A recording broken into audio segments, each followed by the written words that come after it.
This is the current federal tax developments for the week of June the 9th, 2025. Current federal tax developments are brought to you by your state society of CPAs, and we're going to talk this week about some things that went on during this week here in tax. I was on the road this week, so I was out in Atlantic City, New Jersey, talking at the New Jersey Society of CPAs convention. We talked about a couple things where we stand with the replacement for TCJA, or what's now the One Big Beautiful Bill Act, and also discussed a little bit about the self-employment tax fund. So have a little deal with that we did. But this week, we're going ahead and going back into just the standard updates. We're going to first discuss an IRS release that gives us some simplifications on the corporate alternative minimum tax if you're one of those who has to deal with that little thing here. We also have a conservation easement case, valuation, penalties, and problems. We've been discussing these some because a lot of them keep coming up in the courts. We have a collection due process and offers and compromise case to work with here. That one's kind of interesting. Also, some accuracy-related penalty questions. And the real question is, what exactly is sufficient reliance on professional advice to get you out of an accuracy-related penalty? And as you may discover in this case, we're going to discover a taxpayer who simply didn't have sufficient professional advice or hadn't properly relied upon it. We are going to discuss the Treasury request for information on how they should communicate going away from paper payments, either receiving them or making them. So I know there's been a lot of discussion among many people about how that's going to affect taxes. We'll get to what they're asking for, at least. I'm going to talk about an interesting case from the Ninth Circuit. If one taxpayer ends up with a discharge of indebtedness, does the other taxpayer automatically have a bad debt? And we'll discover that, especially when the two taxpayers are related, that answer could very well be no. That's a case we're going to discuss here with the Ninth Circuit deciding to back up the tax court and say, yeah, we don't buy it in this case. We're not going to accept it.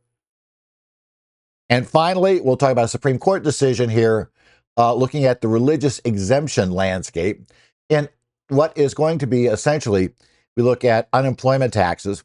And this is kind of a federal issue, even though it was a Wisconsin state law and a Wisconsin decision, because the language is based very much on similar language found in the federal law for the Federal Unemployment Tax Act. So we'll discuss that as well.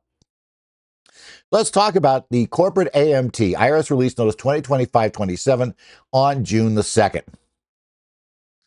So basically, the notice provides some interim guidance for you dealing with your corporate alternative minimum tax and offers some significant estimated tax relief for those who are involved with that. It's basically, if you have clients who are involved in, have to pay the corporate AMT and need to comply with it, we'll talk about some definitions, some simplifications. If you have a client who doesn't need to comply with it, but still needs to demonstrate they don't need to comply, and we'll talk about some simplifications there and that background. Now, if you remember the corporate AMT, it was enacted by the current version, the Inflation Reduction Act of 2022. It's, again, under Code Section 55. We've had many changes to this over the years. The corporate AMT has gone from something that applied to all C corporations to something that is applied mainly to large C corporations, then applied to nobody, and then applied to only very large C corps. So that's kind of where we're at here. So the 10-year minimum tax, if you're subject to this, is 15% of adjusted financial statement income, AFSI, for the taxable year, less the corporate AMT foreign tax credit that you can get. Now, if you're an Apple corporation where you're going to be covered by this, you have to be not an S corporation, not a registered investment company, mutual fund, or REIT. It has to satisfy either of two average AFSI tests for one or more prior taxable years, ending after December 31st, 2021. So we set it with basically a gross income style test for the most part, right? Generally, your average annual AFSI for the 3 taxable years ending with such taxable year exceeded $1 billion for a non-foreign entity, or for a foreign entity, their AFSI test is for this foreign parented, get that out right, multinational group member. Both the general AFTI test and average annual AFSI is $100 million or more. And generally, net income or loss reported on taxpayer's Apple financial statement, subject to various modifications. That's AFSI.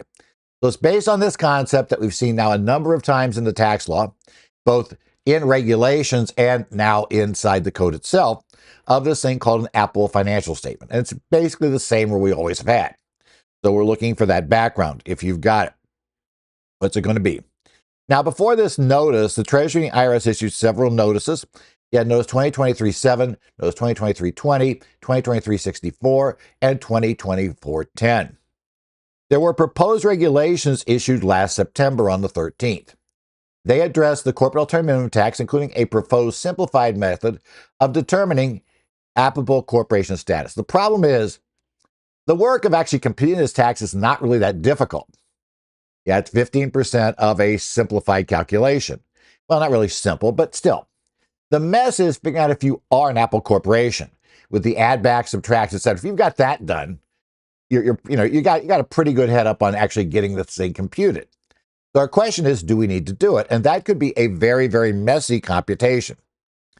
Now, in the proposed regs, there was a simplified method that applied if you did under simplified test, you met a $500 million threshold, or for the general test, or $50 million for the foreign parent groups test. Then essentially, if you met that test, then we don't require you to do the full-blown calculation to prove you don't meet the test. The theory being that there was enough spread there from 500 million to $1 billion that it wasn't likely. We had 50%. That it wasn't likely that we're going to discover that really, if we did the full computation, we would end up very, very likely to be a covered corporation. But we still have to do that computation. Now, a lot of comments said, well, that's a good idea. We like not having to do the full computation for every C Corp. But we think the threshold should be raised. That'll help reduce the compliance burdens and include AFSI adjustments for certain tax credits in the simplified method calculation. So including a few more things to help us theoretically get it down, right? So the company wouldn't have to go there. Now, there is a new optional interim simplified method for Apple Corporation status. And this was provided in response to this complaint we need to reduce compliance burdens. It can be used for any taxable year ending on or before the date final regulations adopting a simplified method are published, provided the original federal income tax return for that year has not been filed. And the modified threshold is going to be, we're going to raise it to 800 million and 80 million from the 500 million and the 50 million that we had here. Okay. So basically, we're going to jump the number up quite a bit. So that'll get people in. Now, again, that's really our threshold for revenue. So if you come in below 800 million under the simplified test and you're not a foreign entity or foreign group, then basically we're going to consider you fine, right? We're not going to worry and force you to do the full-blown calculation to prove you're below $1 billion. Now, this includes adjustments for certain related party transactions, covered taxes, federal and foreign income taxes, certain tax credits, and has been modified, and tax-exempt entities. Now, the key difference is AFSI is determined without regard to any other adjustments that are set forth in Section 56A, C, and D. Now, the big caveat is if a corporation uses this method and determines its AFSI exceeds the modified thresholds, it is an Apple corporation only if it is also determined to be one under the statutory standard test. So basically, if you pass this test, then we know no, you're not. If you come in below the numbers, you're fine. If you come in above the numbers, you may still not have to you may still have the AMT apply to you, but now you got to go through the full-blown calculation to show for sure if you stayed below the $1 billion or $100 million threshold. There's also a waiver for the AMT estimated taxes. So there is a waiver for the addition to tax for underpaying your estimates, specifically with regard to a corporation's corporate AMT liability under Section 55. The period involved is any taxable year that begins after December 31st, 2024 and before January 1st of 26. This is called, in the ruling, a covered CAMT year. And for a covered CAMT year, corporations' required estimated tax installments do not need to include amounts attributable to its AMT liability to avoid the underpayment of estimated taxes. That's a temporary level of relief. Now, this waiver does not relieve a corporation from its obligation to pay this liability, when it's due. So, if you just screw up and don't notice that you should have paid an AMT tax in your C Corp return, yeah, you're still going to be subject to the failure to pay penalties, right? And all of those structures are still there. So all it does is gets rid of it from the estimates, right? Now, if you claim this relief, you have to file a Form 2220. This is not automatically granted. Underpayment of estimated tax by the corporation with your return, it must be completed without including the CAMT liability from Schedule J of Form 1120. And you must report an amount of estimated tax penalty on line 34 of 1120, even if that amount is zero.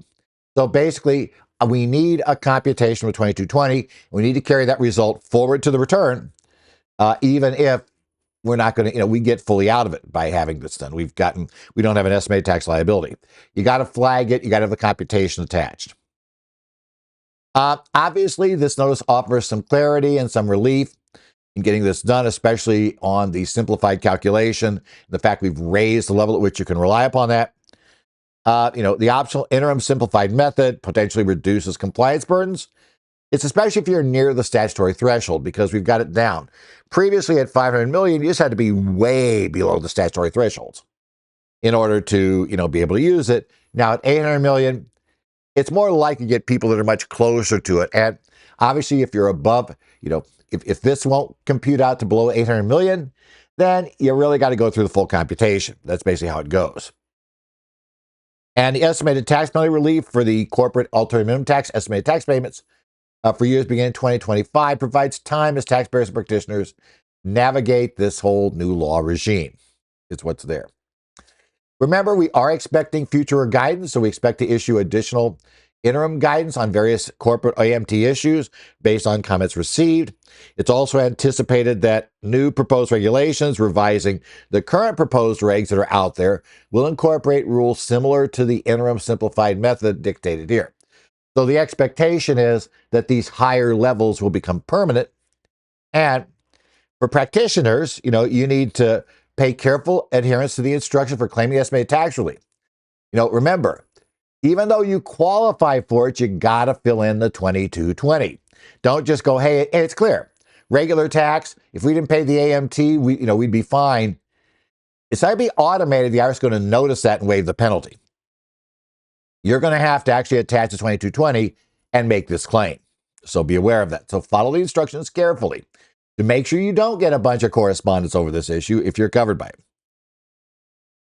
Okay, let's talk about conservation easements, valuations, and penalties.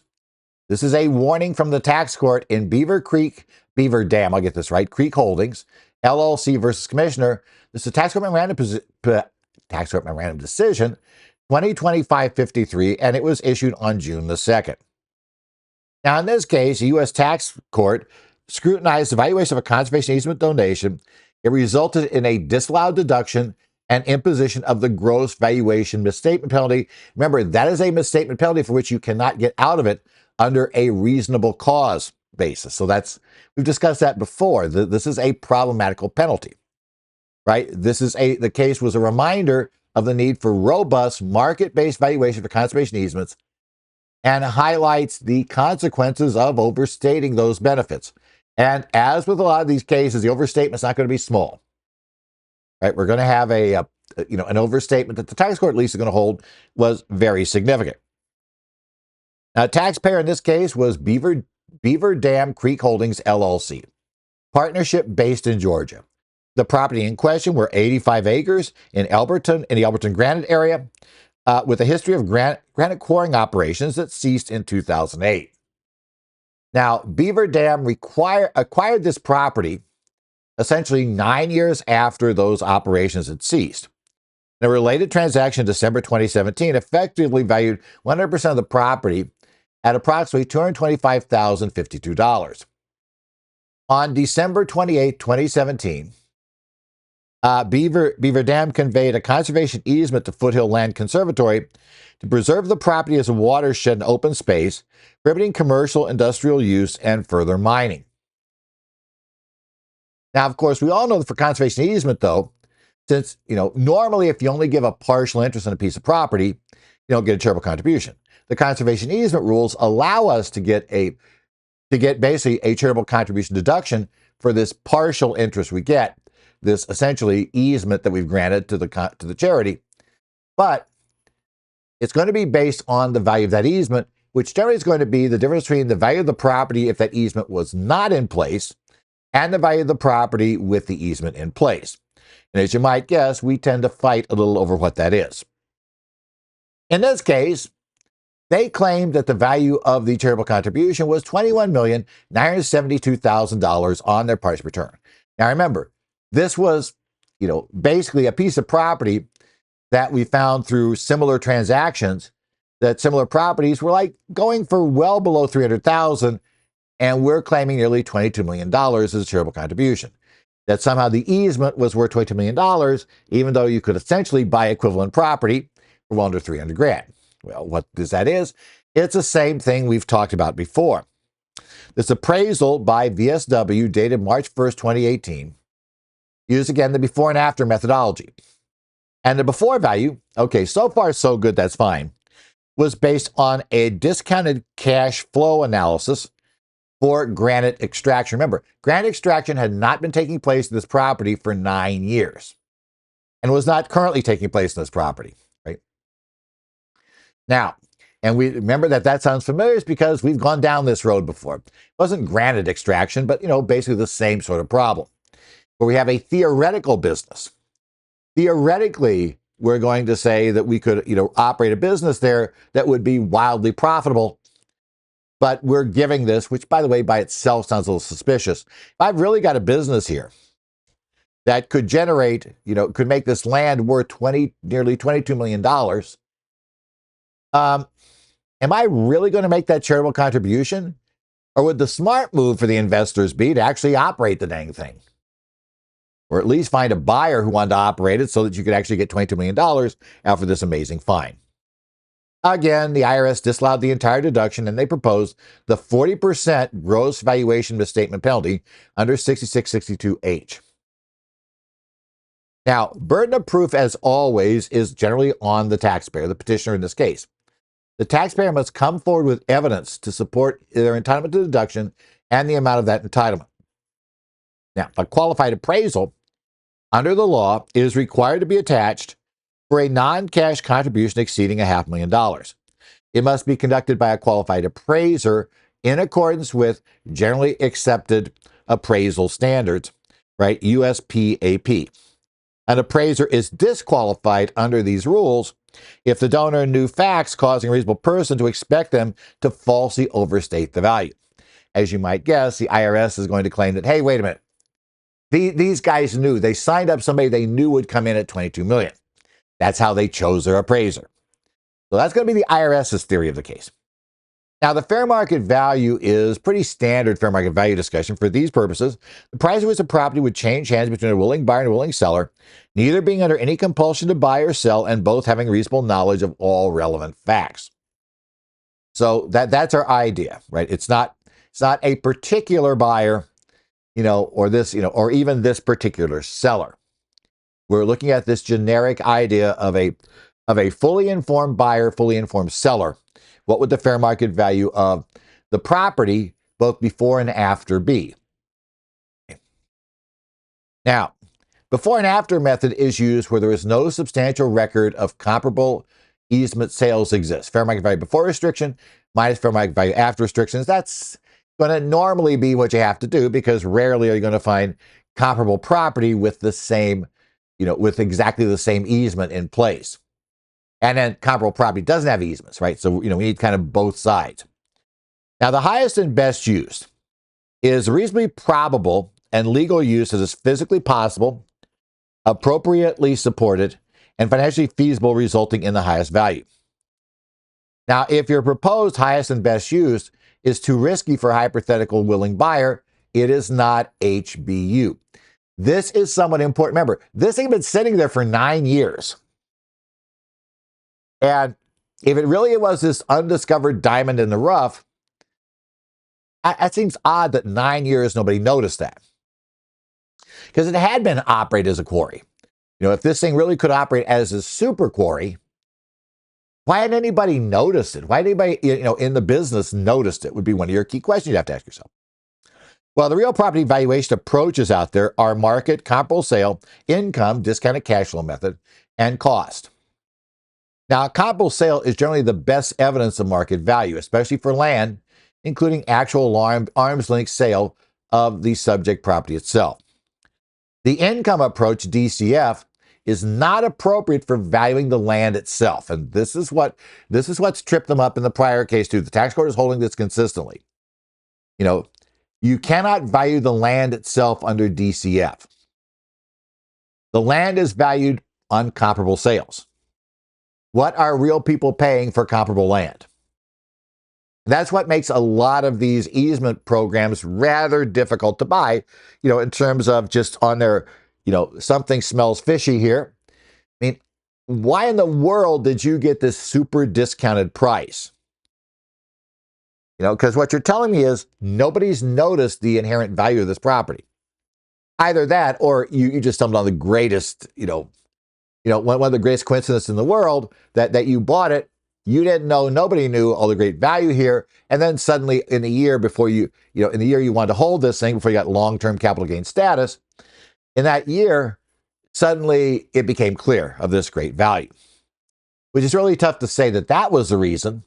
If you were selling this, selling this, deal, packaging this up deal with full plans to do this conservation easement donation as soon as you got the property, when you first had a chance to get the property. Yeah, it's a little tough to follow along with.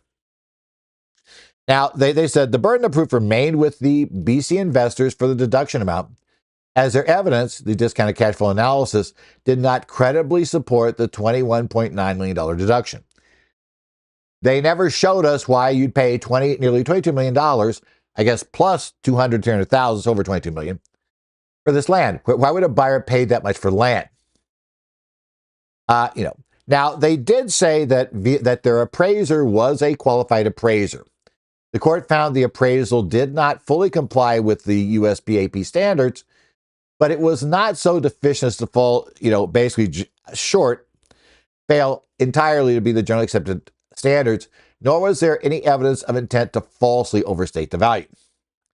They did not set out to do that.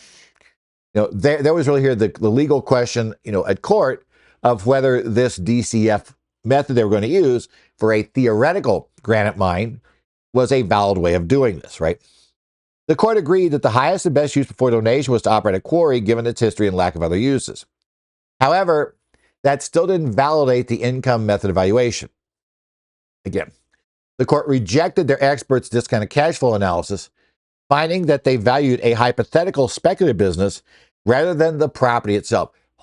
That value only occurred after you made major league investments, in theory, and operate this business and didn't fall afoul of any problems that aren't known.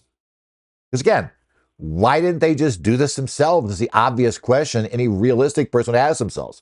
Realistically, if that was you and you had a piece of land, unless you are insanely charitably inclined, and even then, you're probably better off that charitably inclined, to just sell the property, get the cash, or donate the whole property itself and let the charity sell the property for that $22 million.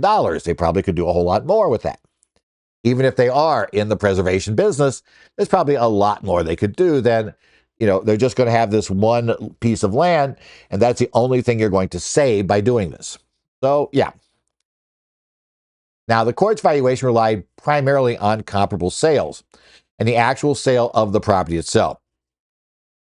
It assigned significant weight, to SGC's effective sale of the easement property for $225,052 in 2017 as a ballpark before value. It considered comparable sales data of the Granite City Quarry sold for $300,000 in 2016, and the court determined the before value was $300,000.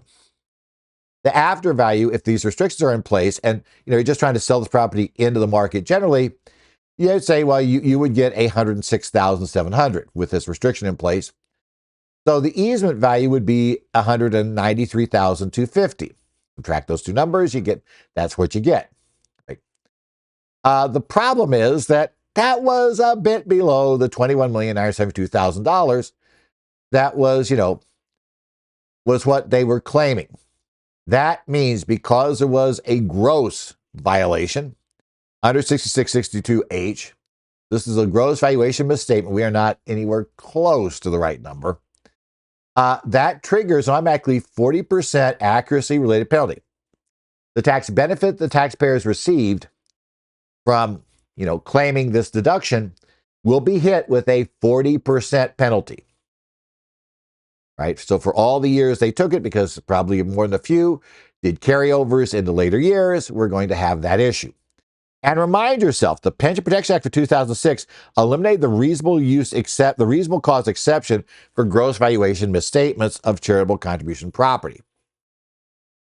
So it doesn't matter if they thought that this was a really good appraisal guy, knew what they were doing. They actually had legal advice stating that the DCF method was valid for valuing the land itself and not just for a before or after computation, where they would say, where it would help you determine maybe what the value of the land is after, with this restriction in place.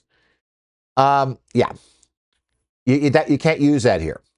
Reasonable reliance on there. Now, remember, we talked a couple weeks ago about a case where in their case, the foul up was that they hadn't really had a qualified appraisal, but they thought they did. That you can still make work. Now, again, in that case involving, the paintings, or a painting really was what it was about. They still couldn't go gross for that valuation. The fact the number was way off, they couldn't save that. They could save, though, the actual, qualified appraisal. So, hey, which meant that, it really didn't help that much in that case, but it did help some. In this case, they won the fact it was a qualified appraisal, but the number was just so wildly off from what was allowed that 40% penalty was going to come into play. So, some key takeaways. While the highest and best use may support mineral extractions, the valuation must reflect what a willing buyer would pay for the property itself, not the speculative net present value of a hypothetical business that would go on that land. Okay. Tax courts make it very clear they don't buy that. So absent some wins in the courts of appeal on this issue, that's not a very fruitful path to go down currently. And certainly you're not going to get anywhere in the tax court with it. Thorough market-based valuations are crucial, relying on actual market data, comparable sales, especially for the underlying value of the land itself. Right? Again, before and after, land without restriction, land with restriction. And remember, they paid very little for land without restriction. Well, comparatively little. So it's really tough to figure out why land with restriction, in essence, somebody's going to pay you, right? You're actually going to have somebody, it's like if it's worth negative, I mean, you're going to pay somebody to take that land afterwards? Don't think that's how it kind of works. Remember these severe consequences of valuation misstatements in conservation easement cases. That there's no reasonable cause defense. Your clients can't say, oh, they got a legal opinion, they got great appraiser, everything's perfect. It says, you are still betting they're right. You can have, as in this case, an appraiser who is a qualified appraiser. You can have a legal opinion that tells you that this is correct. Neither one of those will get out of this penalty unless the court agrees. At least, some court. You got the Court of Appeals now to go to, and maybe you can go to the U.S. Supreme Court if they decide to hear this. But you're going to have to get a court to agree.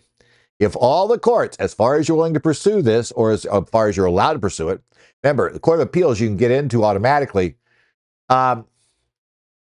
The Supreme Court, not automatic, nor is an en banc review of your appeal by the circuit automatic. So the only thing you're going to get for sure is a 3-judge panel. You're going to have that, at the end of the 3-judge panel in your circuit court of appeals, you're pretty much done, right?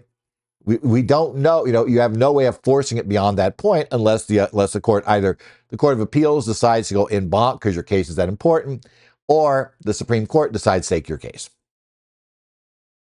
Let's talk about another collection due process case and offers and compromises. And the tax court, looking at the case of Pally versus Commissioner, Tax Court Memorandum Decision 2025-54, also issued on June the 2nd. Now, this memorandum decision offers some insights into the IRS collection due process framework, particularly concerning offers and compromise based on doubt as to collectability. And it goes into the critical importance of timely communication, providing comprehensive and updated financial information, understanding the IRS procedural guidance, including what's in the Internal Revenue Manual with regard to collection due process. Now, Daniel Pally had an unpaid federal tax liability of $401,279 for 2016. Now, an installment agreement for that liability was granted but terminated on March 15th of 2021. He didn't follow through properly, didn't handle it correctly. On August 16th of 21, the IRS issued Notice LT11 proposing a levy and notifying Mr. Pally of his right to a CDP hearing. He timely filed Form 12-153 requesting a CDP hearing, collection due process, indicating interest in an installment agreement or offer in compromise, noting he could no longer make payments under the prior agreement. On October 5th, he mailed Form 656 offering compromise to the Centralized Office and Compromise, unit. He submitted on grounds as to doubt as to collectability, proposing a payment of $171,348. So he was going to satisfy, he wanted to satisfy his outstanding liability for less than 50%. He said, I can pay you $177,348. He included Form 433A with his OIC submission, which is your collection information statements that detail assets and income. That's what the IRS is going to use to evaluate your offer. Now, the revenue officer's analysis, contacted the petitioner's representative and received additional financial documentation in May, July, and August of 22. That's also par for the course. They want more details to be able to flesh out for sure what they could collect from you, at least in theory, through standard, a little more invasive collection procedures versus what you're offering them. Are they better off taking your offer? And that brings up what's called a reasonable collection potential calculation, or RCP. Using this information, the revenue officer calculated his reasonable collection potential based on future income of $300 a month from the recent wages over 77 months. That totaled $80,184, and net equity and assets of $166,578. That meant that they thought there was a total reasonable collection potential of $246,762. Now remember, the RCP effectively becomes your minimum offer. If your offer is below that level, the service will turn it down. That's the idea when you're talking about, an offer based on doubt as to collectability.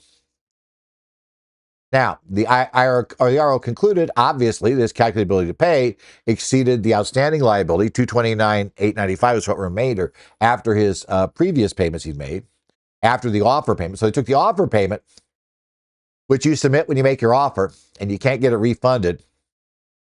They offset that against his liability and said, oh, well, now that's below your collection potential. Now, his representative argued that, certain cash insurance proceeds should be excluded, and recent wage increase was temporary, requesting an average wage calculation. The revenue officer maintained her calculation. So the initial notice of determination sustained the proposed levy and rejected the OIC, concluding he could pay in full and failed to propose acceptable alternative. Now, the IRS conceded there was an error in the revenue officer's analysis. The revenue officer compared the RCP liability, or basically his collection potential after the offer payment had been made, rather than the liability at the time the offer was submitted. In essence, if you did it the way the revenue officer did it, you've already given that up. So unless you're sitting there totally destitute effectively at this point, not quite, but I'm going to say that tongue in cheek, so your client's going to feel they're totally destitute. There's no point submitting it, right? You're there. It also would complicate the average way, a lot of OICs happen, which is a third party who basically could not be made to pay your tax is offering to pay it. A relative, right, is offering to put up $179,000. And the idea there is, no, I mean, if you did this way, they would always take the relative's money and never grant the offer. Because the offer would have basically had to be one that they would have given with a zero offer or a $1 offer, previously. So, no, the IRS concluded, the revenue officer had made a major mistake here. So there was a second appeals officer who assigned the case, determined the correct unpaid balance when the offer was submitted was $230,958.80. Right? The second appeals officer conveyed the petitioner could submit a new OIC with updated financial information as the prior information was outdated. Now, the taxpayer said, wait. You want me to submit a new one now where that money's already been offset? Yeah, it's basically the same thing. So they maintained the original officer should be considered and refused to provide the requested updated information, despite being granted a 60-day extension to do so. Okay, after no new information was received, it was reiterated that the prior determination to reject the offer was correct, as their 246,763 still exceeded the actual liability, and explicitly noted they failed to submit a new OIC. So, at this point, we go to the tax court. The tax court, reviewed appeals termination for an abuse of discretion, as the underlying tax liability was not disputed. It found that they did conduct a thorough review and verified all requirements. The court found delay in processing the offer was not abuse of discretion, considering the IRS paper backlog during the COVID-19 proceedings and subsequent engagement.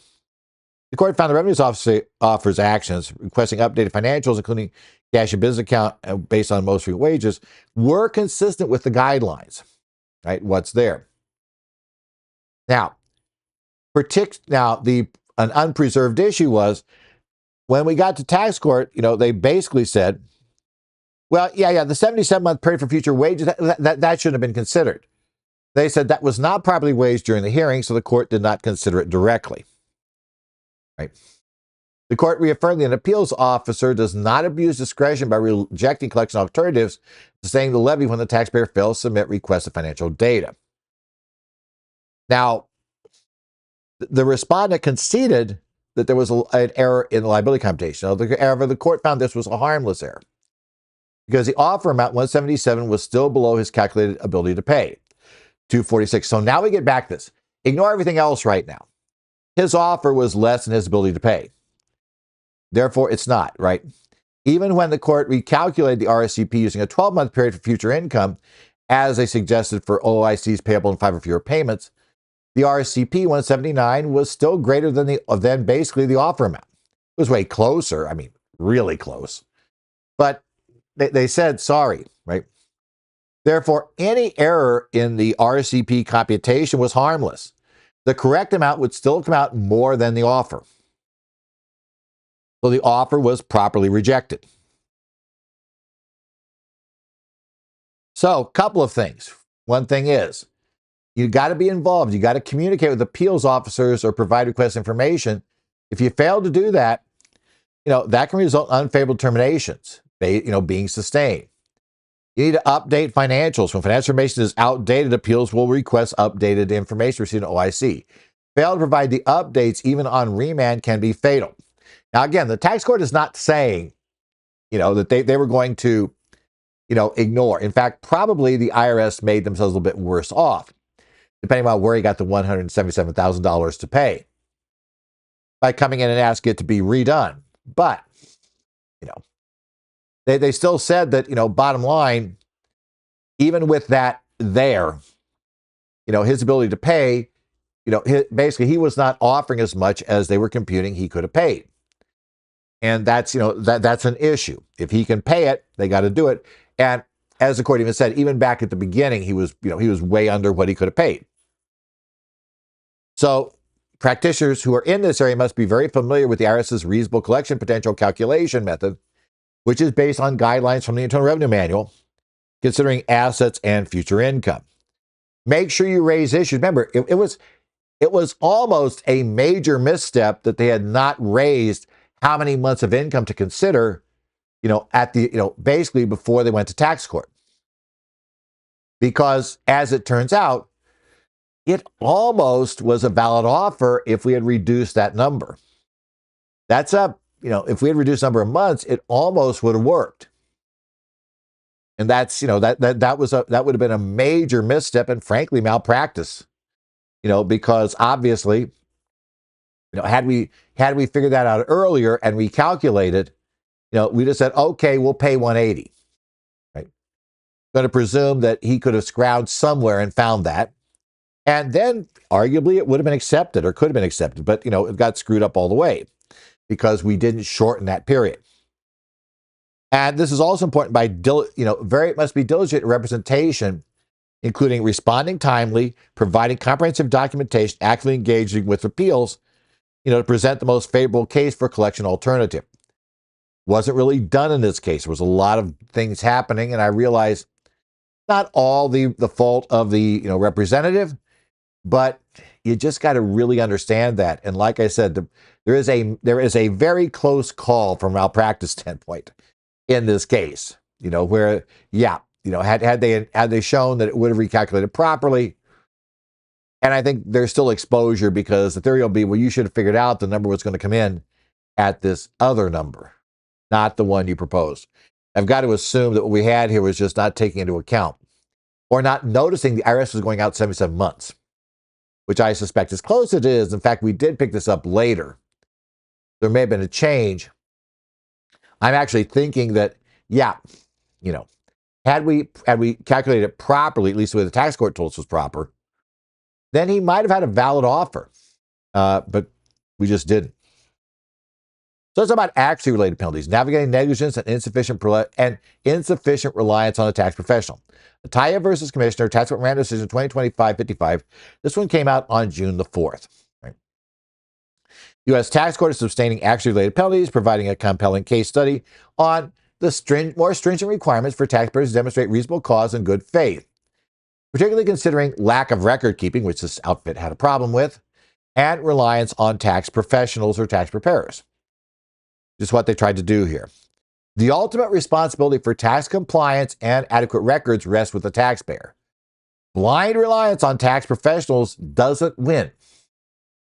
Well, the guy had me do my return. He was going to take care of this. Taxpayers have to understand that if they don't want to engage, they don't want to do things, they don't want to tell you everything, they're never going to be able to rely on your advice. It's not going to stand up for as a penalty defense. They've got to tell you everything. They can't hide things. And some clients like to hide things because they want you to take a position. They become suspicious that if they told you the truth, you wouldn't do it. So they doctor the information they provide you. And if you have not run into that in practice, you will. There'll be a client that hid key facts from you. And you got to tell anybody who does that, you're going to lose. Because, I'm not lying for you and saying, hey, oh yeah, he told me this, I just didn't know what I was doing. Now, if they do tell you that, what you're doing, then yeah, you have to fall on your sword there. But the flip side of that is that then there very well may be reasonable reliance unless the taxpayer had reason to know that what you told them was wrong. Okay. Now, deficiencies in this case, so we had Hani Ataya and Inam Ataya. This is a mother and son who were 50% shareholders of Cost You Less Cars, Inc., a C corporation, okay? Underpayments were due to unreported qualified dividends. The problem is, there was a problem with money kind of leaking out of the C Corp, let's say. That's where these dividends are going to come from. Disallowed gross receipts and deductions from Schedule C. And Ataya's routine of using cashier's checks for purchases, but having no routine for redepositing them or accounting for unused balances, he simply returned them to a drawer for later use. Right? As we'll discover, he was, in essence, in the business of selling used cars. He went to auctions. He had cashier's checks so he could then, pay at auction with a cashier's check. You need, they're not going to just take an IOU from you. They're not going to assume your check won't bounce. So he had these cashier's checks, which is fine. But as noted, he didn't have a method. After he'd gone to the auction, let's say he'd used half of the check. He didn't really have a method for ensuring that that other cash went back in and was accounted for by the C Corp. And as you might guess, yeah, there is going to be accused leakage here, right, of things going out the door to him. In fact, in 2015, $1.5 million was withdrawn from a corporate account for the family home. In 2016, funds from one corporate account were moved to another and used for both corporate inventory and home improvements with no good records of what's what. So, yeah. Taxpayers were unable to find Cost You Less's business accounting records held by their deceased bookkeeper, right?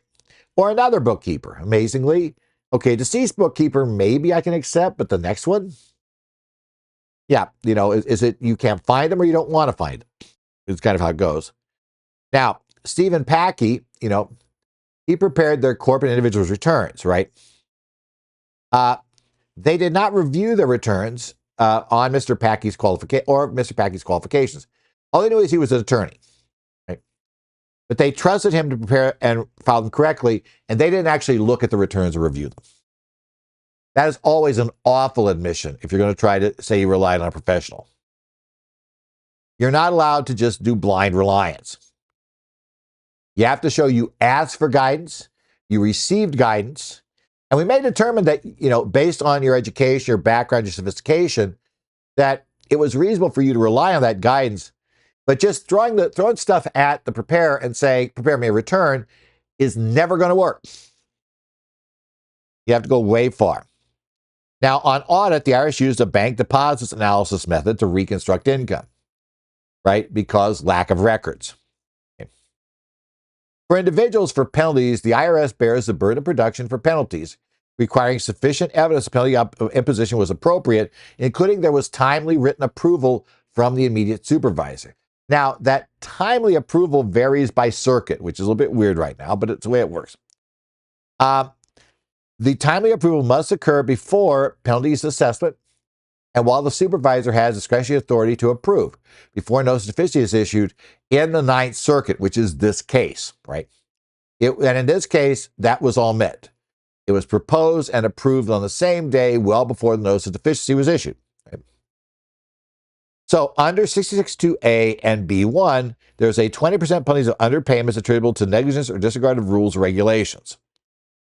And they've already conceded, when they got to this point, they'd conceded that underpaid the tax. They were fighting the penalty. So let's talk about their burden of proof for penalties. First thing is, let's talk about the legal framework under this. In reasonable cause and good faith exception, no penalties imposed if underpayments under 6664C1. If the underpayment is attributable to a taxpayer's reasonable cause and good faith, actions to comply. Now, please remember, it is the taxpayer's reasonable cause. I see a lot of tax pros getting confused here and indicating, they made a mistake. Yeah, we get to the Boyd case and why the mere fact that you somehow internally fouled up and didn't file that extension for the taxpayer that they meant for you to file, that's never going to prove to be reasonable cause. Right? Basically, we get to Boyd, and the fact is, well, did they really need legal advice to know that they should file, let's say, an individual income tax return by April 15th or file an extension by that date? It's like, no, that's pretty widespread knowledge. It's difficult to believe that they could not have determined that anyway, but getting professional advice. So that loses, right? So be aware of that. You always have to concentrate on the taxpayer's reasonable causes and their good faith actions.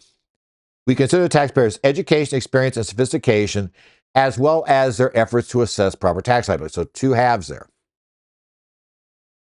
We're looking at their background.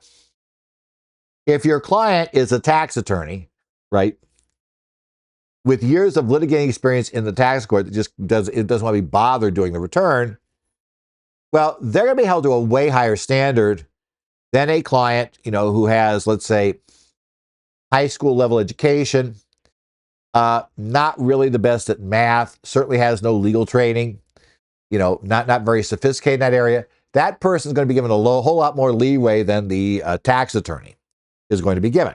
Just saying that's how it works, even if the other facts were all the same. Now, specifically so, for your efforts to assess proper tax liability, reliance on a tax professional can serve as a good faith defense. right? If there are three factors must be shown. Number one, you must show that you have a competent advisor with sufficient expertise.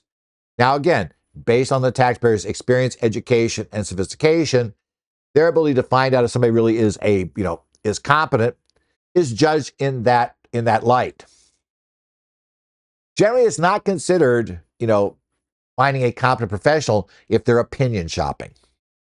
If they go to 16, the way you find a competent advisor is not to find the one that gives you the answer you want. That doesn't prove that the 16th advisor after 15 turned you down is competent. In fact, it's a pretty good signal they're probably not the competent one. But same difference, right? As we go here. Opinion shopping is bad. Everybody's considered to know that, right? You need a competent professional, and you also have to consider the professional's potential conflicts of interest or bias. That's why generally you cannot rely upon advice of a professional that was paid for by a promoter of a tax shelter, right? Or is the promoter. Because they're considered to have, you're only going to get paid if you invest in this thing. That is a conflict of interest. And we don't care whether or not they claim that conflict didn't influence them. That's not how this works. The tax court's very simple. That is a conflict, period.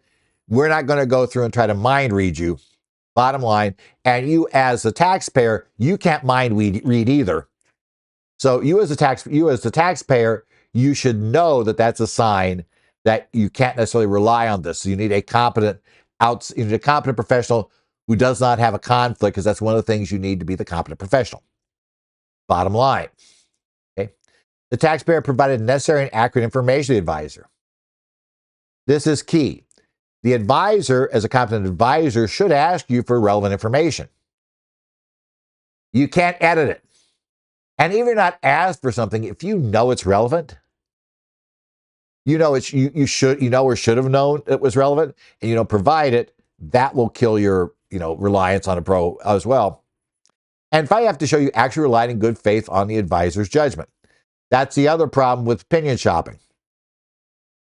You weren't looking to be educated about the proper tax advice. You were looking to find somebody who would say you could do this. So you weren't really relying in good faith. You were simply saying, unless you give me the answer I want, I'm not going to pay you. So that would all be bad faith. Okay.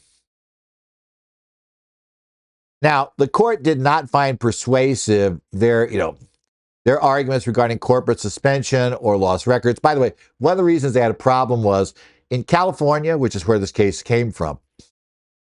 If you get behind in paying the franchise tax board, they basically terminate your corporate status at the state level. And that creates a problem because by the way, as the tax court has ruled multiple times, a corporation that under state law has no standings to sue is not going to be able to challenge its notice of deficiency in the tax court because there's no party able to sue. Yeah, if you're in California, if you got IRS and FTB problems, try to get those FTB problems resolved, at least in time to reinstate your corporate status so you can file your tax court petition. Yeah, that's kind of bad.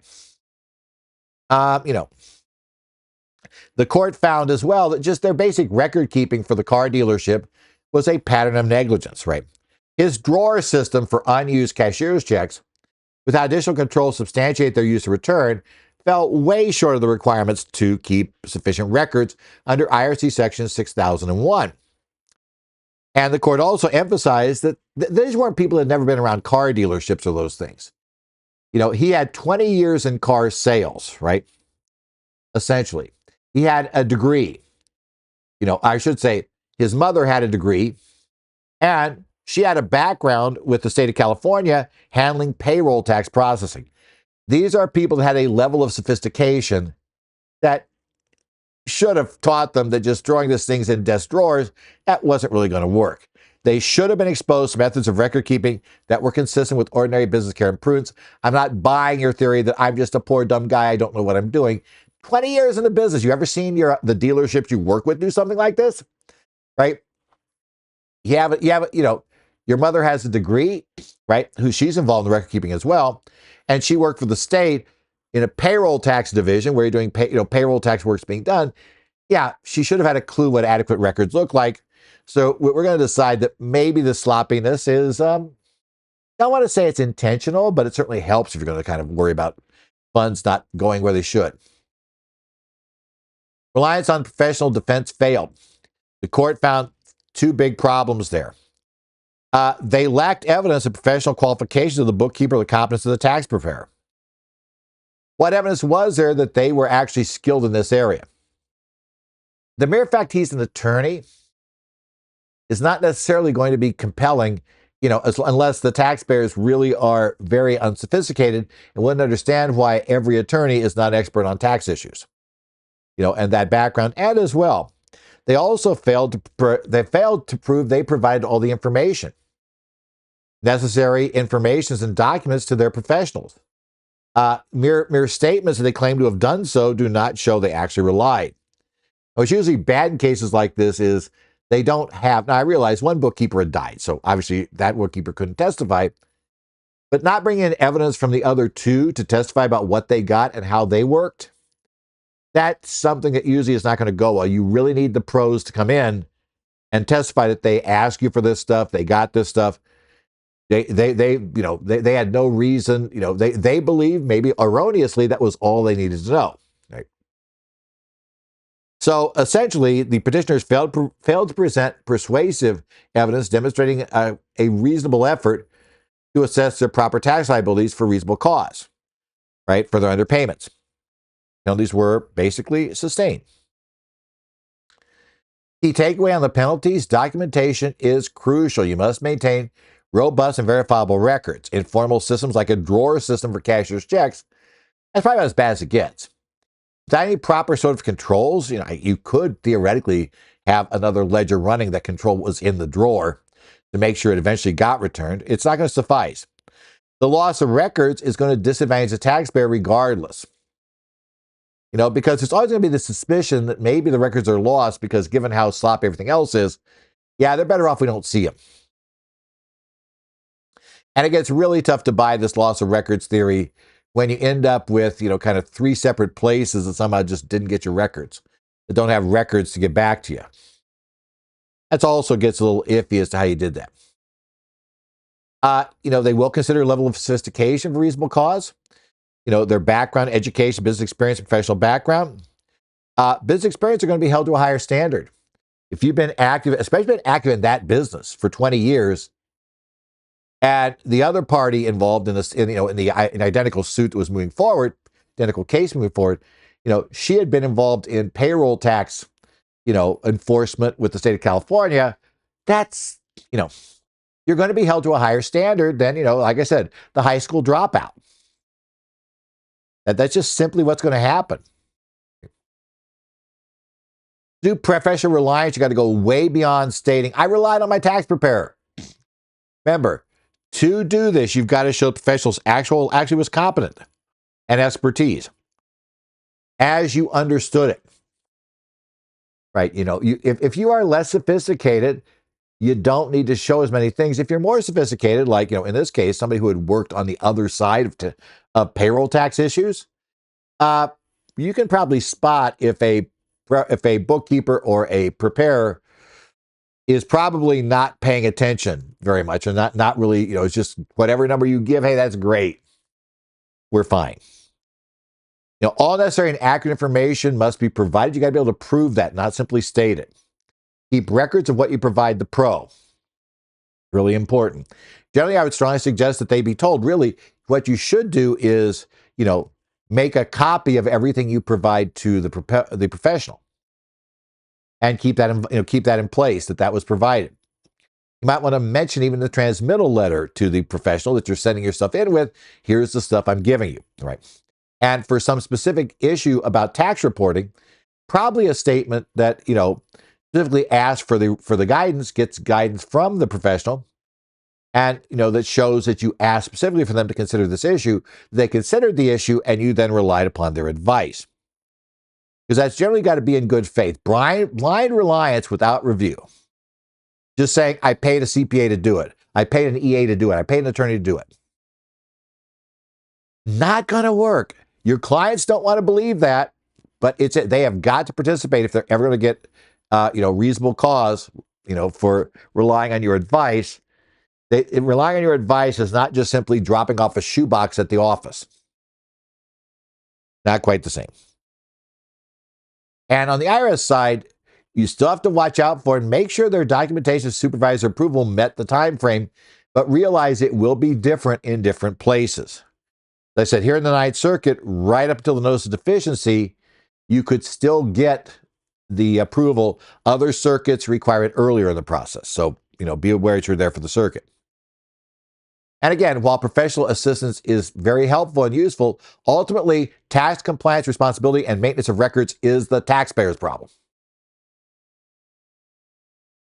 You can't get out from under, not reviewing your return. You can't get out from under not having good records by saying, well, the preparer should have told me that, I didn't have good records. Maybe they should have. It's not going to get you out of the federal tax responsibility, right? And also, it's really important to have client education regarding record-keeping best practices. Look, a lot of cases in the tax court, I see them all the time. Every one that comes out, I get a look at. And, in wild number of cases, the problem ultimately is not adequate records.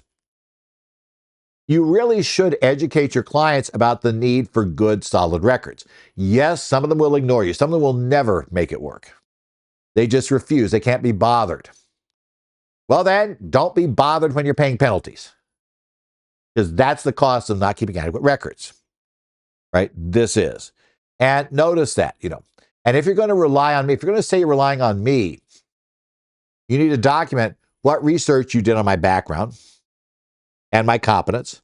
You got to document the materials you provided me and that you specifically asked me for advice on the issue in question. And finally, that you received that advice and that was what you used to take the position on the return. It's not just, I gave it to my tax preparer and they gave me a return. That's not going to work. Now we go to a Federal Register document, 2025-0976, issued on May 30th. The U.S. Treasury Department is asking for information on modernizing payments. That is, no more paper checks. You remember the executive order we discussed earlier. Well, this is now they're going to ask for some comments. You've got till the end of this month to make it, right? It's a significant request for information seeking public input on modernizing federal payments, including tax refunds, to a fully digitized landscape. The initiative represents this major shift. We are going away. Clients will have to understand that they cannot just write paper checks. I don't want to, give them my bank information. I don't want to get anything but a check from the IRS. Not going to work. I don't want to drive the speed limit. I want to be able to drive, 120 miles an hour on Interstate 10 between Phoenix and Tucson. That's great. You don't want to file it. That's still not going to solve your problem when you get hit with criminal speeding. Right? I don't want us, not a defense. Got to remind clients, I don't want to. How are they going to make me? They got the Army, Navy, Air Force. They got ways they could make you. But we'll just phrase it that way. Okay. Now, what's the authority and rationale for this modernization? It comes from the president. Executive Order 14247, Modernizing Payments to and from America's Bank Account was the title of it. It came out on March 25th. We discussed this before. This is an order. Your clients have to understand this is an executive order from the president. Now, if you're going to argue he's exceeding his authority, that's great. You get to take the case to court to argue it. Right? I'm not going to be sacrificed on your theory. Well, I should take, no, you take the case. You want to do that? Great. Hire an attorney, go to court, fine, challenge it. But as it stands right now, I'm going to have to assume it's valid. This order mandates a transition to electronic payments for all federal disbursements and receipts, including any tax refunds, by digitizing payments to the extent permissible by law. And it is to be effective to cease issuing paper checks for all federal disbursements by September 30, 2025. It's a little less clear on how they will handle, payments received, if that's the same deadline. Yeah, I mean, the actual order was just not totally clear on that point. We discussed that a while back. And whether or not, and the other thing, which I think we probably will see in taxes, but again, I tell clients, I think they'll do this, but I can't rely on it.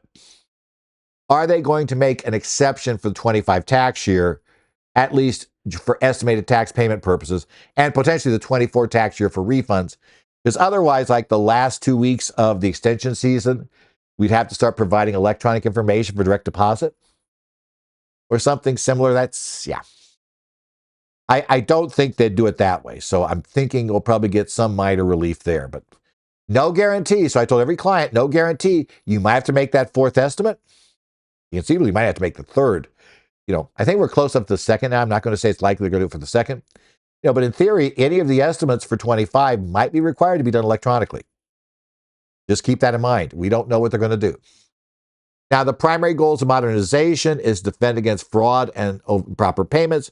We discussed that previously. There are 16 times more likely for Treasury checks to be reported lost and stolen rather than electronic payments.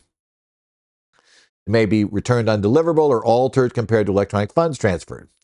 Check fraud doubled in 22, the last year they had information for. So they're going to say, hey, we need to get out of this.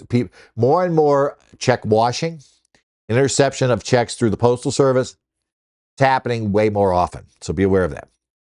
It's going to increase efficiency and reduce costs. That's part of this deal, right? Reliance on paper payments incurs unnecessary cost delays and inefficiencies. They're saying essentially $657 million fiscal year 24 for having to take their paper records and get it into the system digitally. They're looking at saving $657 million per year by going down this path, and it will enhance the security of federal payments. Digital payments are less susceptible to mail theft and other security vulnerabilities of paper checks. You can't really easily check wash an electronic payment. And assuming that, valid encryption systems and authentication systems are in place. By the way, please remember, we need both authentication and encryption. Just one without the other is not adequate. Authentication and encryption.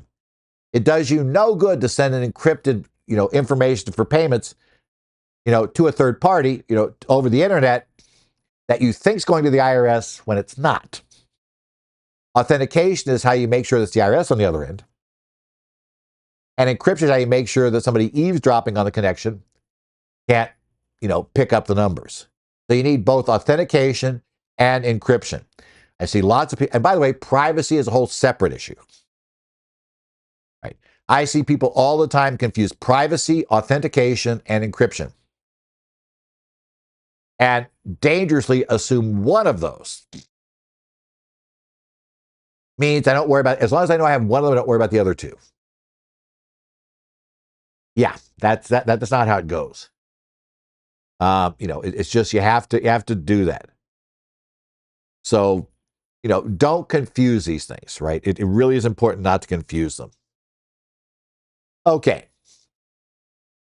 Now, they are ordered to do a public awareness campaign. So one of the things Treasury is looking for is how the heck do we do this? How do we develop a comprehensive public awareness campaign to inform everybody who gets federal payments or makes payments to the federal government about this transition?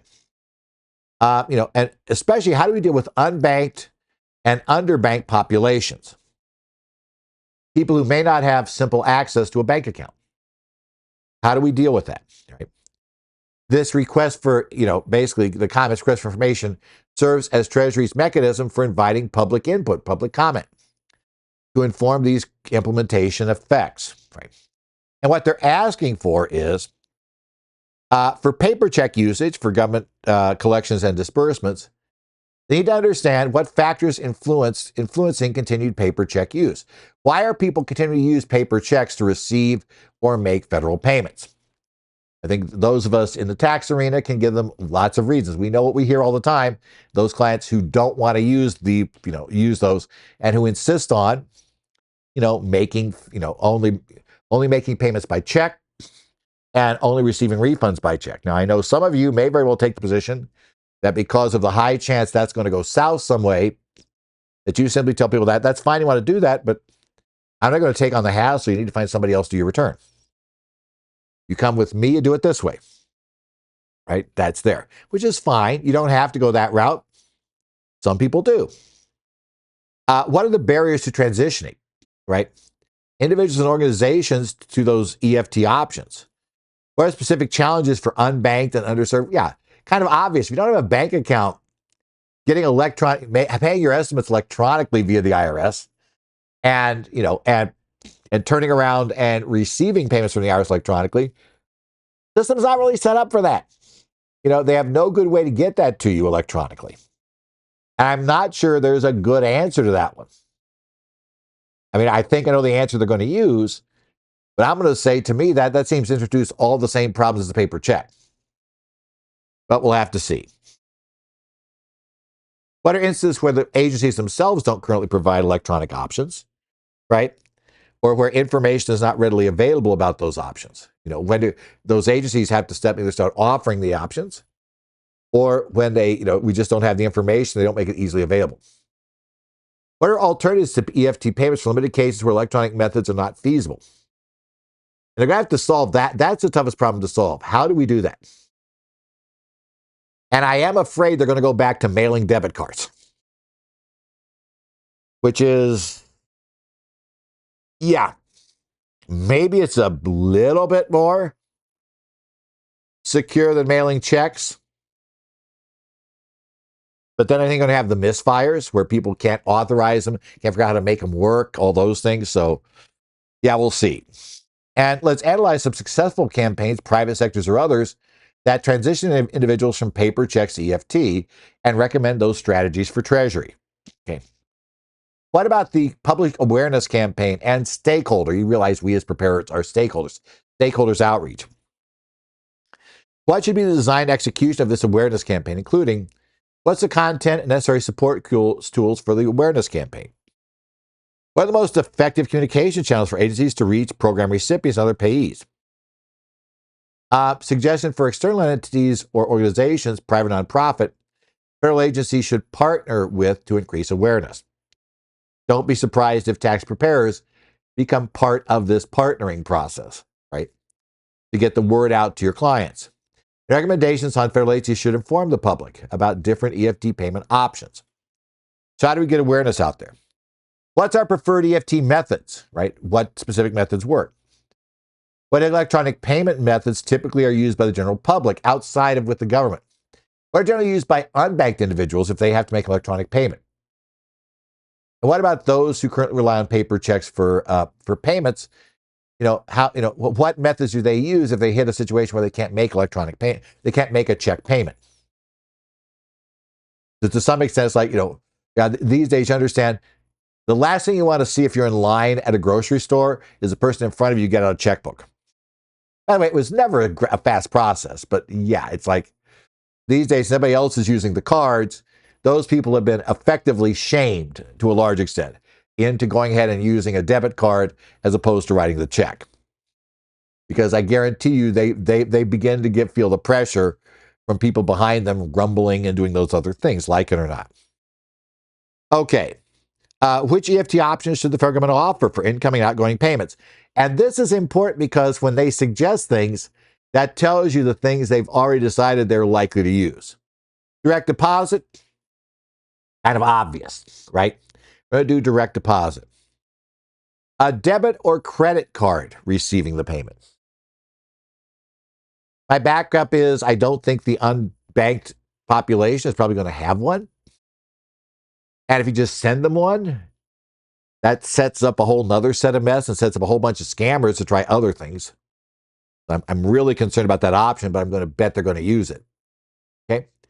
Prepaid card accounts like Direct Express, same problem, right? With that background, right? In that whole issues as we look at this. Digital wallets, pay it to crypto. Well, okay, but yeah. Which doesn't really bother me, except I would warn a client about, you got to be sure that you're being paid in a format where the value of what you're getting isn't going to change wildly, over the time it takes them to transmit it. And if you're in certain volatile cryptos, obviously that's easy. Yes, a stable coin might work, but then we also have to be sure that the stable coin actually stays the stable coin. And remember, we had a couple of years ago, some very, very public, basically crash and burn stable coins that didn't stay stable, that couldn't maintain the $1. And that was a problem. So you have to see that in that case, right? And real-time payment systems. Is there some way they could partner with, a 7-Eleven, a bank, whatever, with a way that could verify the identity? Now, how well that works is open. Your 7-Eleven probably doesn't have the cash to do it, right? And does your bank really, how much would the federal government have to pay a bank to be willing to, take on that responsibility, which I think is going to be a lot, because I don't think a bank would ever want to do it. That's a whole different problem. That's EFT options for those who are not banked is going to be probably one of the most difficult things, or those who don't want to use direct deposit. There's where I think the problems are huge, and how they're going to address them is going to be open. What are potential risk consideration related to offering those methods? Yeah, I mean, I think sending out cards in the mail, I just see fraudsters getting ready to try to take advantage of that. Take the fraudsters about 2 minutes after you do something to figure out how to scam people, and they don't necessarily even have to mail you anything. They can just do it with text. Hey, we've got your tax refund. Please log into this site, and we will then send you your debit card. See it already.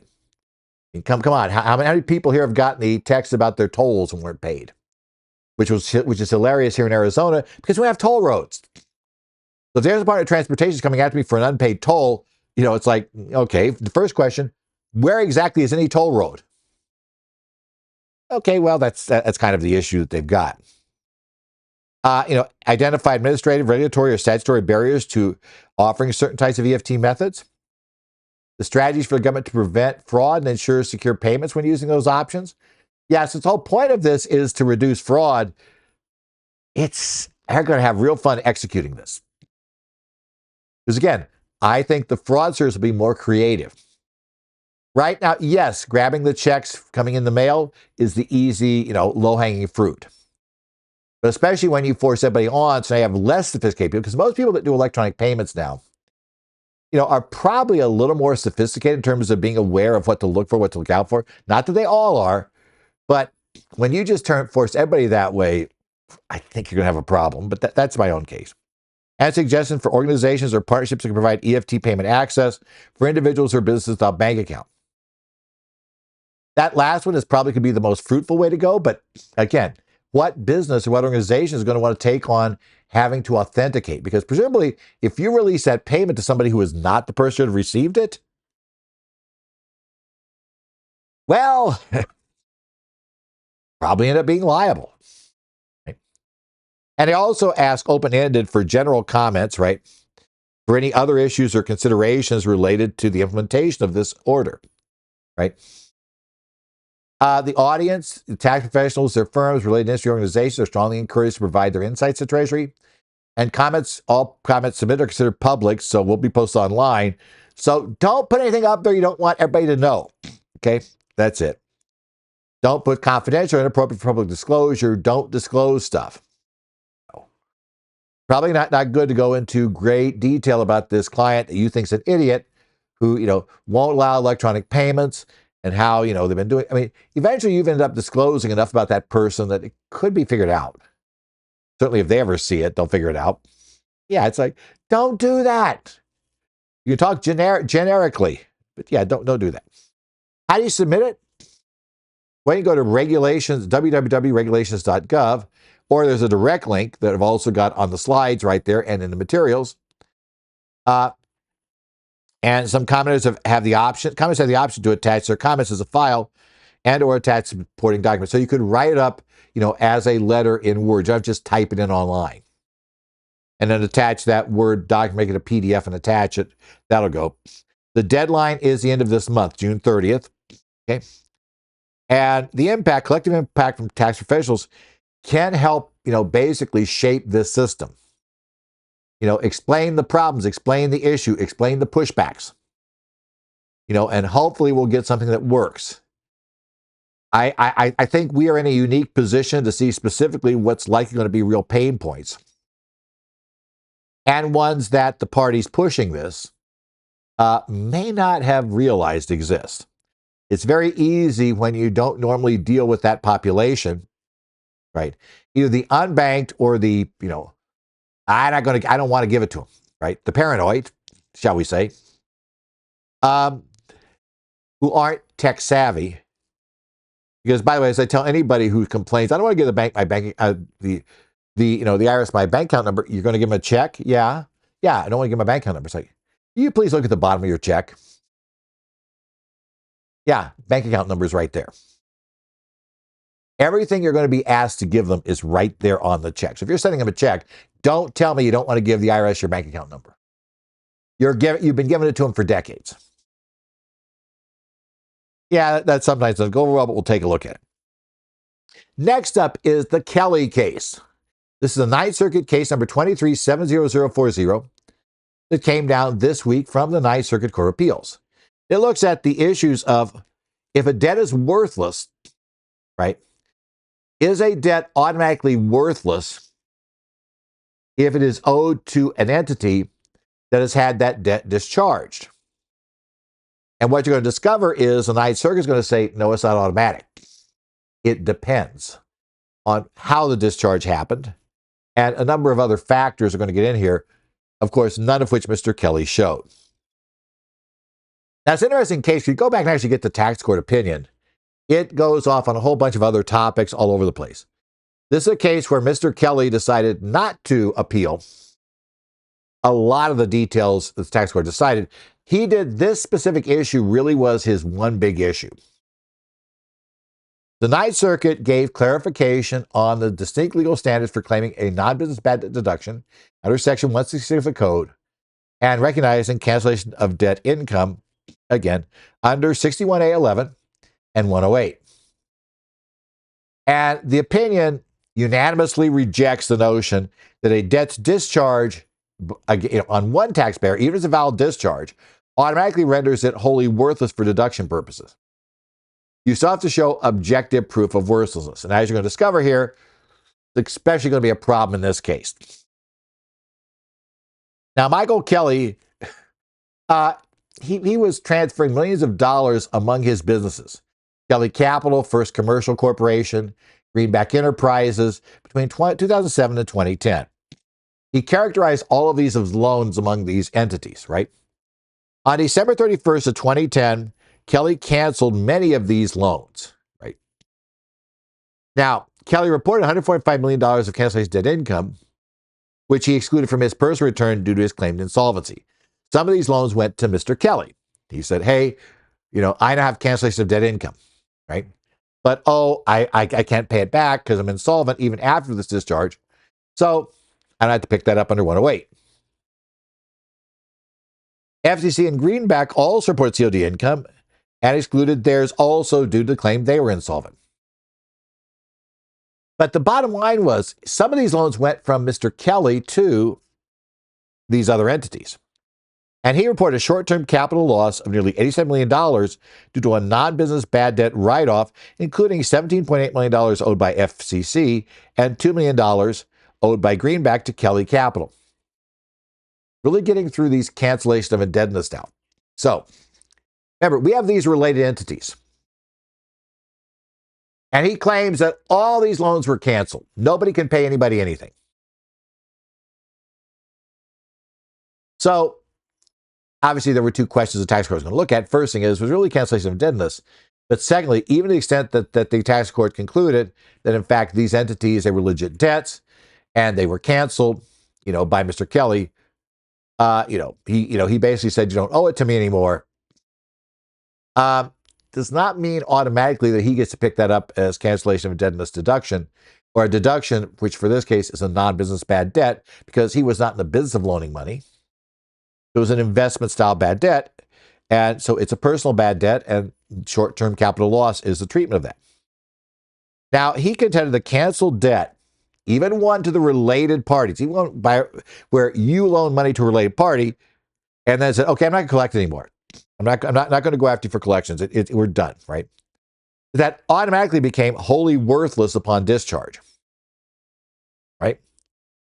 Thereby generating both COD income for the debtor, who remember was insolvent, therefore excluded under 108, but also for Mr. Kelly, who was the debtor in this case, right? Or I should say, he was basically the creditor in this case. Get the right name there.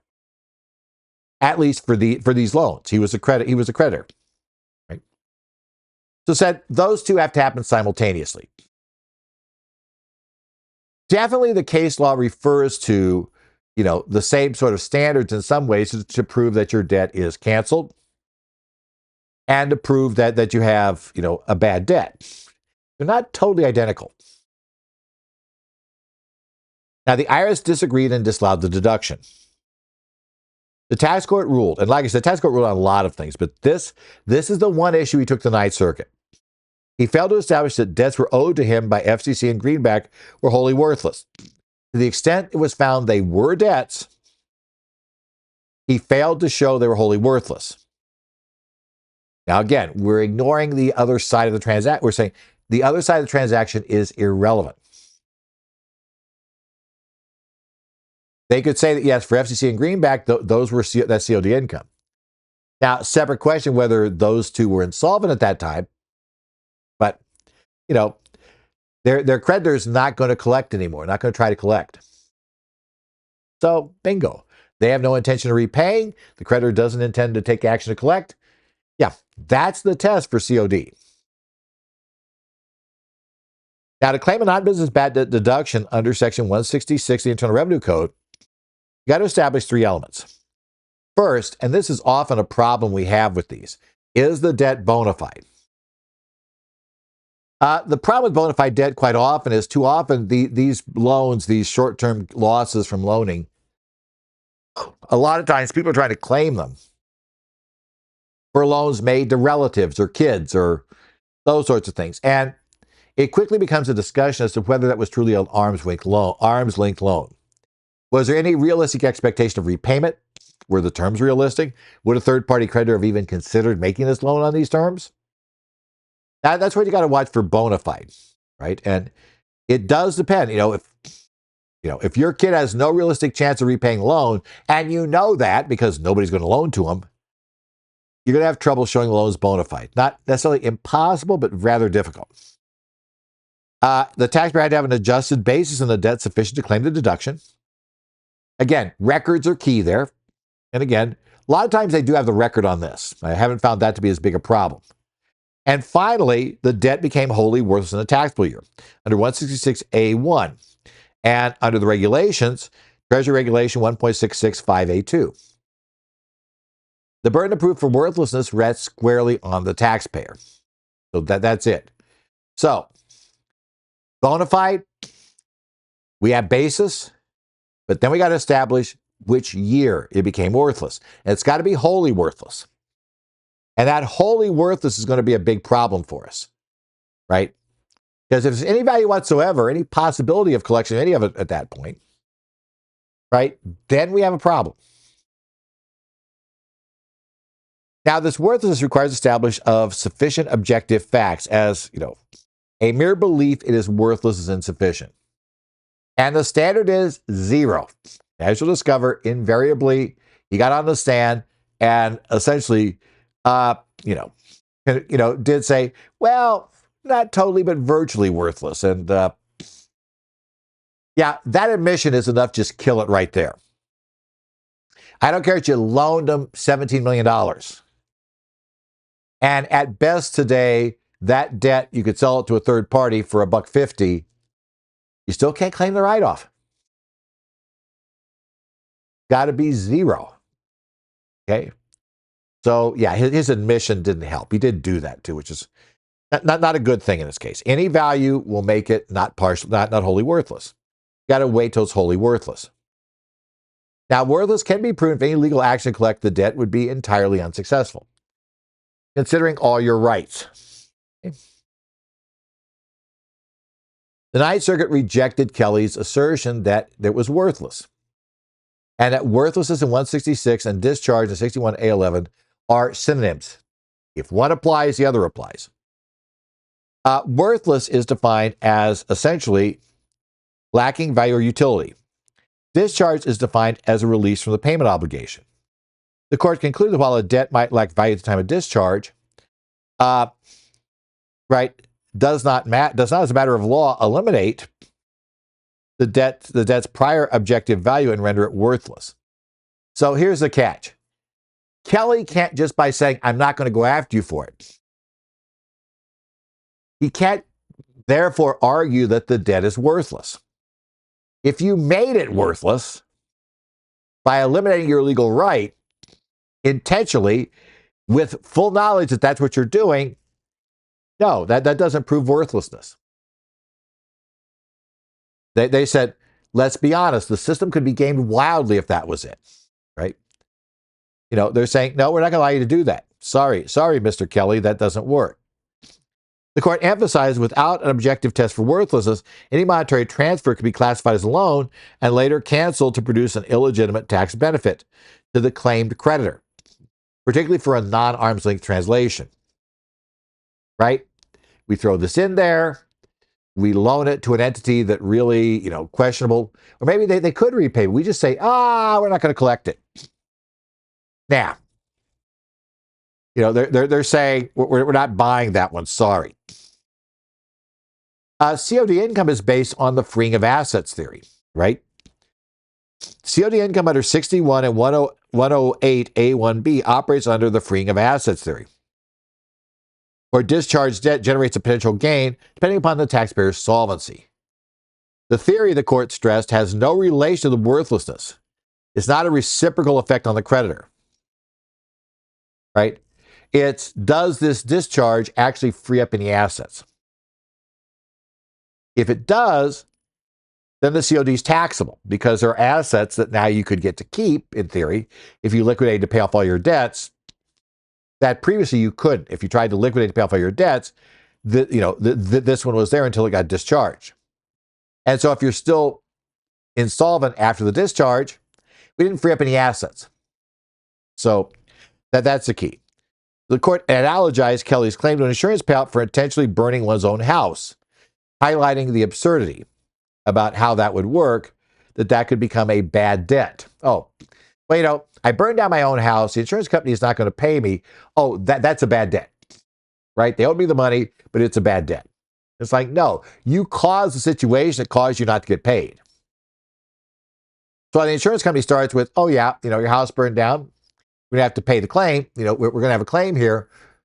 When they discover you did it yourself, yeah, that was, you basically killed your own ability to take it. So they're saying, no, we're not going to go there.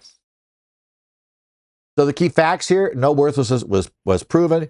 As I said, Kelly himself conceded the debts were not wholly worthless, described them as nearly wholly worthless, which means, yeah, Mr. Kelly, that was a really bad admission. Okay. Good news, you were truthful. Bad news. Truth will not here solve your problem. Right? The evidence presented to the tax court supported this concession, demonstrating that FCC and Greenlee possessed assets during the tax year, including at least some portion of the debt was recoverable. So the catch was he could have gotten part of it back. He just decided not to. His subjective determination was it was not relevant. Now, yes, bottom line, you're not required to be. You can decide I'm not going after it because why should I spend, $500,000 in legal fees to collect $50,000? It makes sense. That's not really how this one worked. Now, it affirmed the tax court's decision. It did not err by requiring Kelly to prove worthlessness of those discharged debts, by declining to assume worthlessness just because Kelly said, hey, I'm discharging it.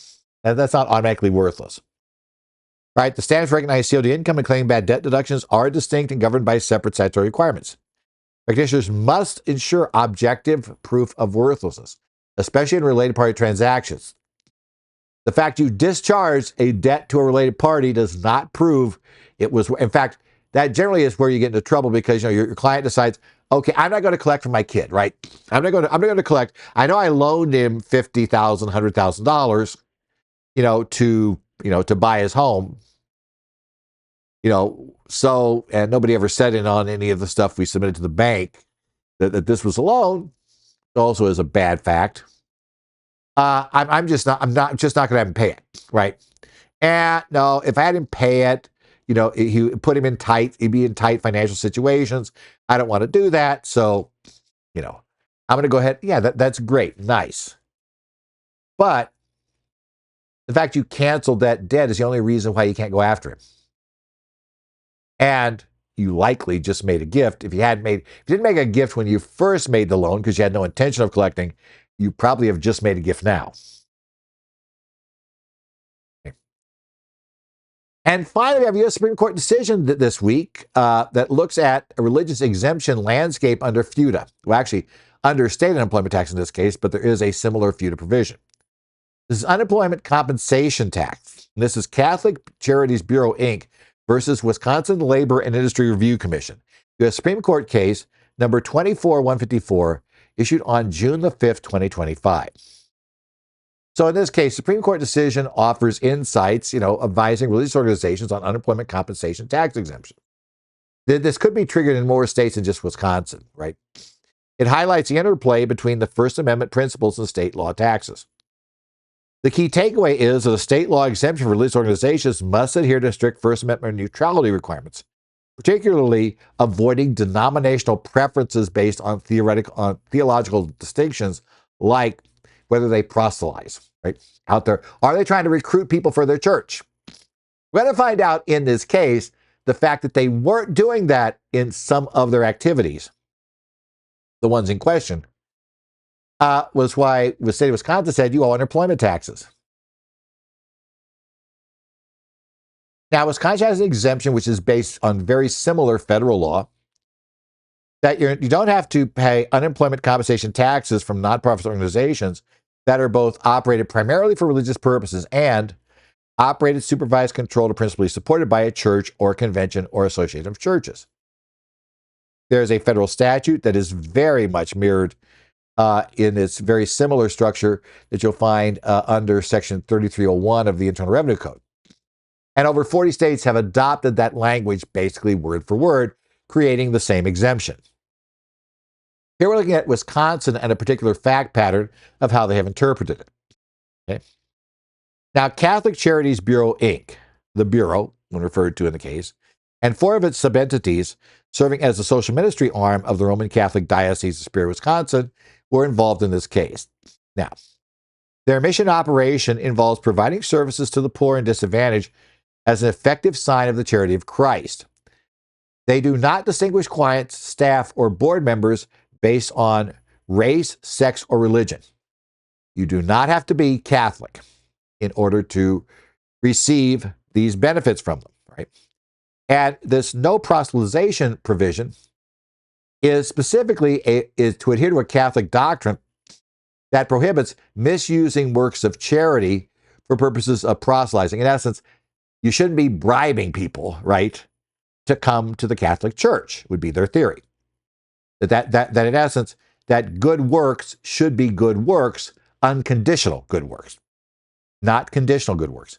And that is part of their doctrine, and why none of that goes on in these particular,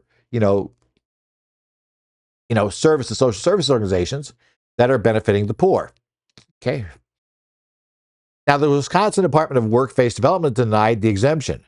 While it acknowledged that petitioners were supervised and controlled by the Roman Catholic Church, it asserted they were not operated primarily for religious purposes because they didn't go out there and try to get people who they were providing these services for. They didn't require them to be a Catholic, or they didn't require them to sit through, various things. They weren't actively trying to convince people to become Roman Catholic. So presumably, you would say, hey, we are part of Catholic Charities, but they weren't actually doing that. Specific churches were not coming in and saying, you should come to our services next Sunday. They weren't saying that. They weren't doing that. As I said, by doctrine, that was considered to be cheapening or not true good works. It was conditional work, right? We'll help you as long as you help us, was kind of the way it would be interpreted. Now, the Wisconsin Supreme Court said, though, primarily for religious purposes requires an inquiry into both the organization's motivations and its activities. And the key problem here, activities. Did they conduct worship service, religious outreach, ceremony, or religious education? And they found that all activities were secular in nature. They may have been motivated by a doctrine, but the actual activity was secular, right? It didn't meet any religious, didn't do anything religiously. It was going to be very similar as to going to a service center that is not run by the Catholic Church or not run by any church, right? Just going to provide that. And they rejected their arguments that this violated their First Amendment rights. They were being discriminated upon specifically due to the concept that the Supreme Court will latch on to, denominational preference. If you were a church, let's say Church C, whatever Church C is. I won't name a specific denomination because I'm not really into the deep details of how they operate their social ministries. But let's say Church C said, yeah, we're going to do that. We're going to service the poor, etc. We're going to devote funds to that, but we're going to require everybody who comes in and receives that to sit through a religious service, right? Or listen to, a kind of rah-rah religious, you need to come to our church and get all the marketing and all that sort of stuff done, trying to get them signed up. And saying, you got to do that, right? So the argument is that, wait, you're giving an advantage to a church whose doctrine says that's fine. The fact that we have come to the conclusion that that's not fine, that basically offsets entirely the good work you're doing, you're going to punish us for that position. So that was what was before the court. The U.S. Supreme Court, in a unanimous decision. Now, there are two concurring opinions, so it's not like they all agree. They agree in result. Don't necessarily all agree how we get there, or they may agree we get there the way that the majority opinion says that works, but other things would work also. The one thing remember about concurring opinions, they couldn't get a majority of justices to go along with them. So a majority on the court did not agree to add this to the opinion. Therefore, technically, now the majority didn't say it didn't apply. The majority also, though, refused to say it did apply. So you always have to read concurrences with a bit of, it might work this way. Did the other justice simply say we don't need to decide this, or we're not going to? Which the Supreme Court does love to do. You don't decide things you don't need to decide. Or did they literally say, no way, we don't agree with that? And there may be a mix of both among those who did not go along with the concurring opinions. But there are two concurring opinions. Okay. So what did the majority opinion, authored by Justice Sotomayor, say? The First Amendment mandates government neutrality between religions. You've got to be neutral, and what Wisconsin did was not neutral. Denominational preference. The court reiterated that the law differentiating between religions along theological lines is textbook denominational discrimination. Remember, every justice bought this argument.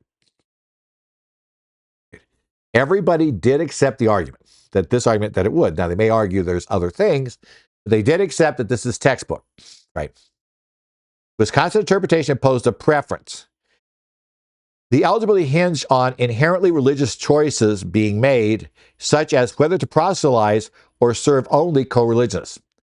If Church C either does that outreach in there, says you got to sit through the church service, says, that we're going to hold on site, or says, you have to sit through this, this discussion, etc., this counseling, telling you about why you should come to our church before you're allowed to get the benefits, or you have to be a member of our church to get the benefits.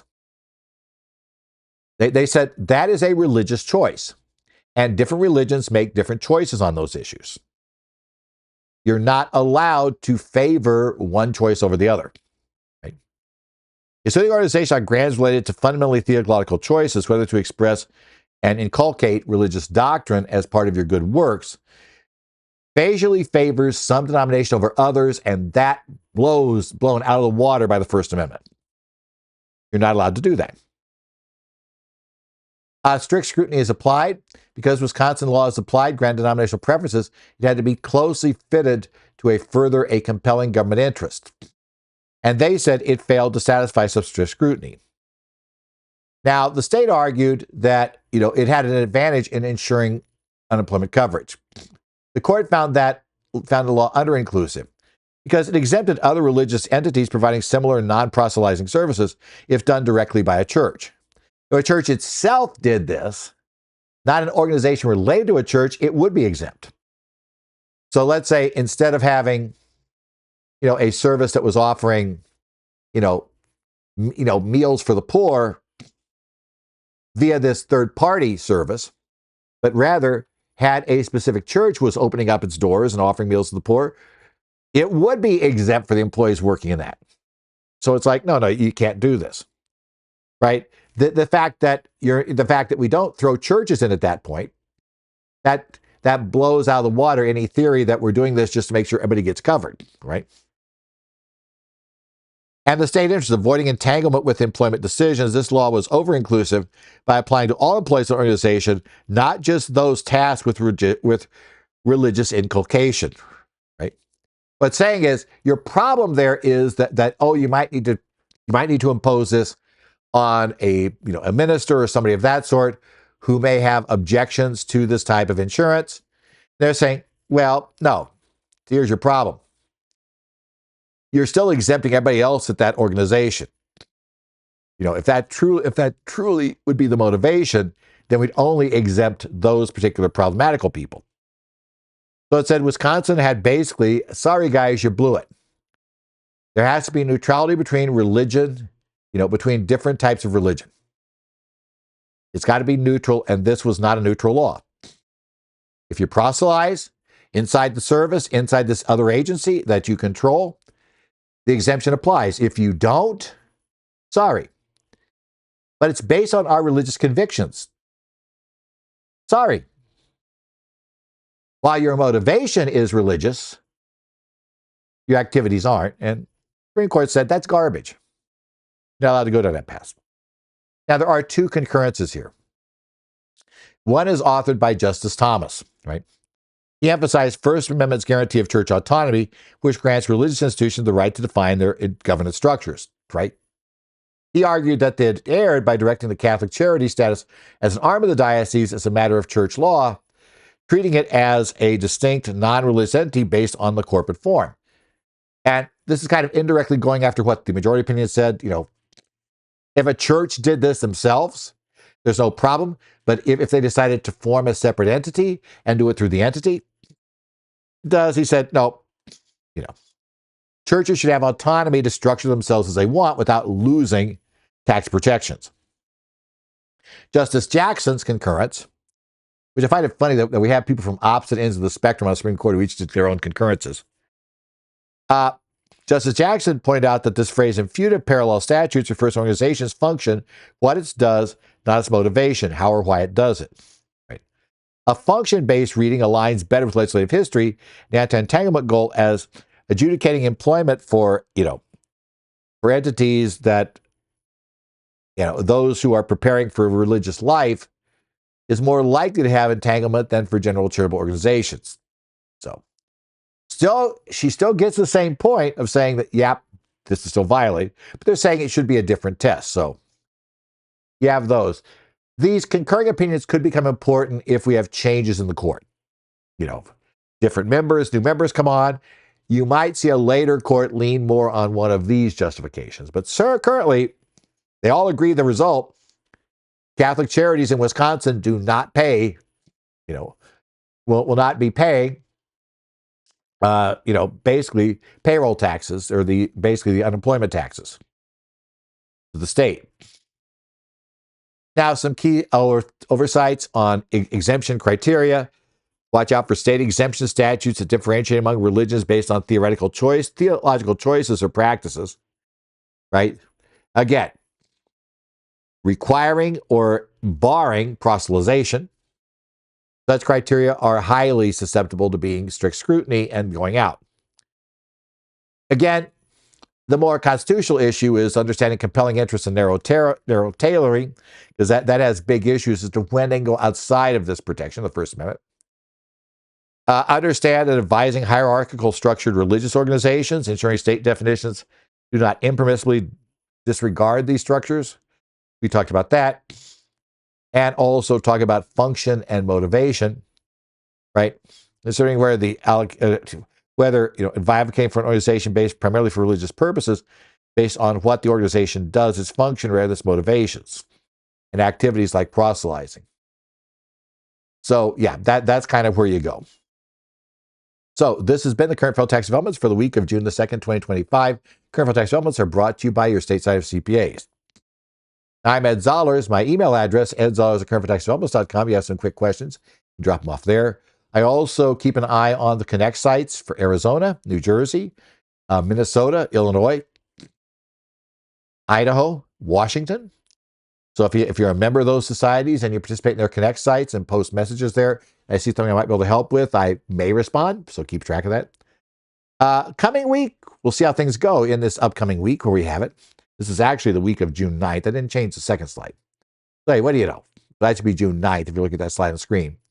But bottom line, we will see you next week. That'll be the due date for all those things due on June 15th, as it becomes one day later, which means second quarter estimated tax payments due next Monday. Keep that in mind. And we'll see you next week here on Current Federal Tax Developments.